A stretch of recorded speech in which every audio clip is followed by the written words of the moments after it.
Johanne, thanks for sitting down with me today. Appreciate it. Happy to be here. It's an honor. Johanne, the mission of Ag in the Classroom is to educate children about agriculture. Can you tell me a little bit about that? I can. First off, Shawn, what I always say to people is I don't like to necessarily use the word educate. Even though we're going into schools, educate can often have a bit of a negative connotation to it, that we're trying to really learn someone, learn them about the industry. Whereas it's more about making that connection to the industry, getting kids curious about agriculture, and so that they're inspired to maybe find out a little bit more about where their food comes from. And taking it beyond that, that it's more than just food. Agriculture is around them every day in all walks, from the moment they get out of bed to brush their teeth with the toothpaste, to the floor they're walking on, to the paint on the walls, to the desk, what their desk is made of at school. These are all things that we can connect back to agriculture. So it's about inspiring kids to take that, get curious. I like the word curious because they want to discover more about it. And if we can, from that, then inspire them to get interested in agriculture as a career, then that's just a bonus for us. Absolutely. And so I think one thing we know is if we're going to be able to access the young people of this generation, the way we're going to get to them is by getting some information into the hands of their teachers. Yes. And I know that part of the program is to be able to get some resources and some tools into these teachers. Can you talk a little bit about that? Tell us how we... Yeah, so the most important thing to understand about Manitoba's school system, and indeed across Canada, is agriculture is not in core curriculum. So we can't just throw something at a teacher and expect him or her to use it in their classroom because it may not be connected to what they have to teach, and they don't have a lot of time. So everything we develop, we make sure there is a curriculum connection. So we're working with kindergarten to grade 12, and we have all sorts of different things we offer for them, but everything that we ask them to use in the classroom will be connected to a science outcome, social studies, math. This is really easy with agriculture because agriculture is all those things, but we do have to consider that. So when we're developing our resources, our teaching tools, everything is curriculum linked. And the other thing that we talk about a lot is what we call our ABC principle. So we absolutely demand of ourselves to be accurate, balanced, and current on agriculture information. So that is something else we offer teachers, which is why I think we've been quite successful. We're not trying to sell one part of the industry. And the other path that we go is through our outreach programming. So we offer these experiences, opportunities for teachers to bring their students to different events that are going to get them interactive, get their hands dirty, get their hands working, so that, that's the best way to understand something, is to do it. And even when we visit classrooms, we always have an interactive element to it. And it's been successful because of that. I think everybody has fun, the kids have a great time, and they leave with this whole new respect from our outreach opportunities of what agriculture is. And that's the way we've found that we have had a lot of credibility with teachers. I'm sure the answer isn't the same for every teacher, but what has your experience been when you're reaching out to teachers about offering them some support in utilizing the curriculum? Because I back up one step, I know teachers and they tell me that their curriculum is packed. It is. And that absolutely speaks to why we need to connect to what they have to teach. Right. And we need to not expect that they're going to spend 10 lessons on pulse production. I mean, it's not going to happen. So we need to be very realistic about what we're asking them to deliver. It needs to have that interactive element, and it needs to be easy for them. So the more we can do for them, the better. What we call black line masters, worksheets that they can just run off. And we have actually a teacher on staff. And this has been critical, I think, to our success, because she thinks like a teacher and she knows the curriculum. So that way we can want to do something and she'll say, well, that won't work in the classroom. And I think we have to respect that for teachers. They do not have time to do a lot of extras. So we need to work within their world and what they need. Excellent. Coming up in March, we've got Agriculture Literacy Week. I think we're on our 4th annual. Correct. Yes. Why is this so important to the package of information that we're putting out there?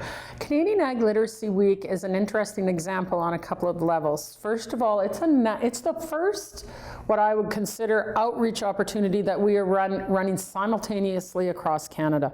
So all the Agriculture in the Classroom provincial organizations are delivering this on the same week, which is early March, across Canada. So it really generates an elevated profile for agriculture.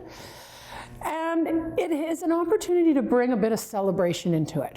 So we kind of like the week to run that it's a lot of visits to classrooms, and we're bringing the farmer into the classroom, or we're bringing an industry person into the classroom.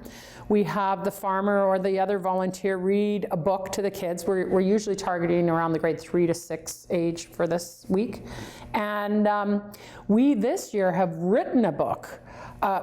We didn't write it. We hired a writer to write a Canadian book on agriculture because that was very hard to find. So not only are we giving information, as we always do, but it becomes a bit of a celebration. Farmers bring in a day in the life type of props that they can show the kids, mystery tools, or, you know, this is what I did this morning before I came. We use a lot of graphics, a lot of AV kind of stuff, so the kids are really engaged in it. And then they get to go home, and we usually send them home with some kind of messaging to take home so that they can tell their parents about what they learned today.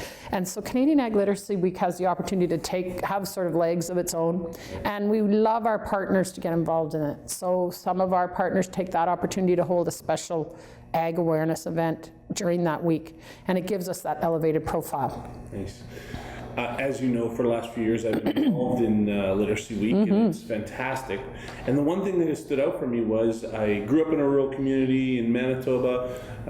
My old school is where I have gone back to work with the students there, and I had it in my head that it's an ag community. These kids understand agriculture, but I'm shocked at a rural school how much misinformation or how misunderstood agriculture was with these kids. It certainly inspired me to continue to do that process. But can you talk a little bit about that? Because I think most people would be surprised that it's not just an inner city school. That's right. issue. Yeah. And people ask us that all the time. You know, oh, you're just working in the urban schools. And yes, we work very strongly in the urban schools, but we have a job to do across this province, in the rural communities, in farming communities, in Winnipeg and in Brandon. Everywhere there needs to be an increased awareness. And it's more so now because there's so much more out there.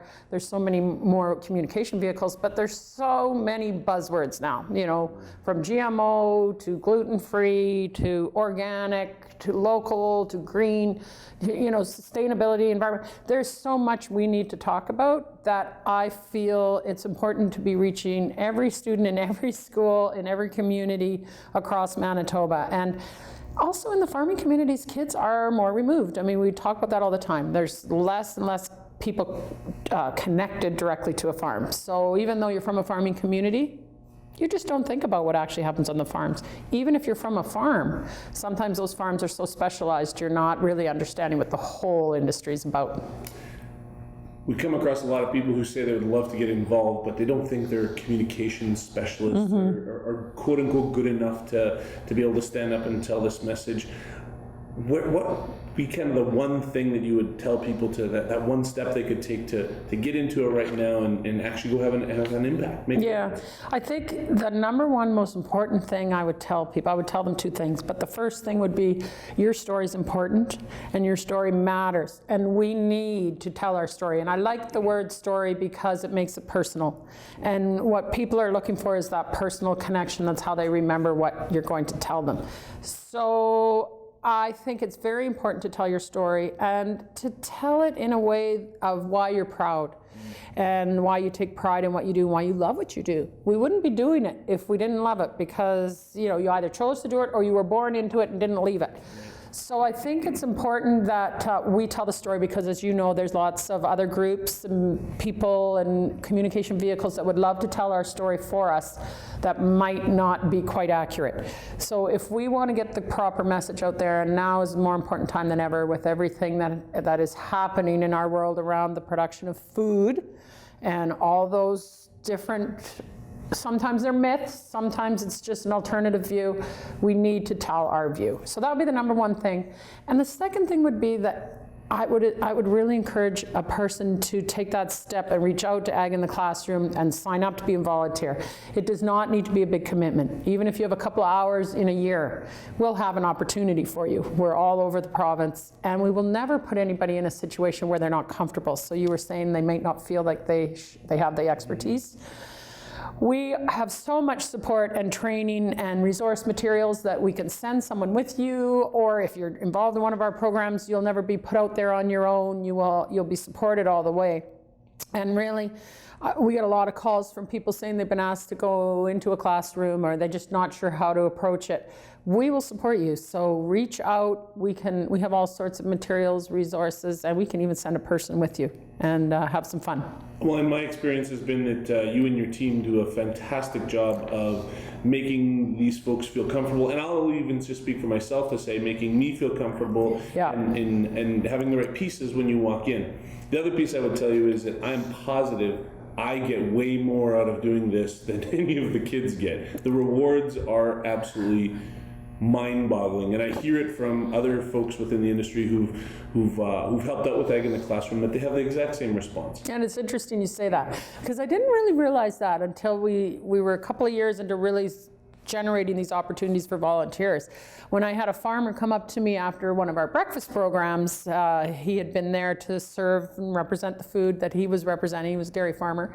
And he just said, I have never been thanked for what I do. He had kids hugging him and thanking him for getting up to milk that early. And he said, I've never really thought about it that, he said, it made me feel really good, and it made me feel better about getting up at 5 a.m. tomorrow morning to milk the cows. So I think there is that spin-off. It becomes a bit of an inner celebration for the volunteers.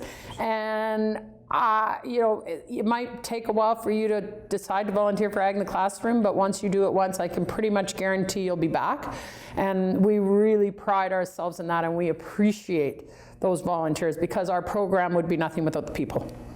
Well, you guys are doing a great job, and I thank you for it. Thank you. Thanks very much for Yes, my pleasure.